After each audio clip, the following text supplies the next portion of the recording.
আসসালামু আলাইকুম। পেন্টিং ভাইদেরকে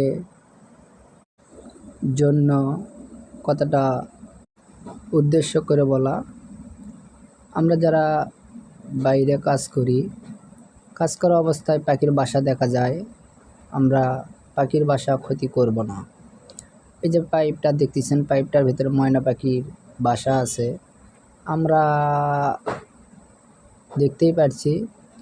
বিশেষ করে এর ভিতরে হয়তো বাচ্চা আছে, আমার যতটুকু সম্ভব বাচ্চা আছে। এই যে বাচ্চাটা দেখতেছেন, কমপক্ষে 4-5টা বাচ্চা আছে। আমরা এদেরকে ক্ষতি করব না, আমরা আবার রেখে দেব। তবে পাখিটা রেখে দেব পেন্টিং ভাইদের জন্য। এই একটা অনুরোধ, আমরা পাখি বা বাসা কোনো সময় ভাঙব না। আমরা সবাই সতর্কভাবে কাজ করব, নিজের সেফটি নিজেই রাখব। পেন্টিং ভাইদের জন্য এই একটা অনুরোধ। আমার পেজটা সবাই ফলো করবেন। আসসালামু আলাইকুম।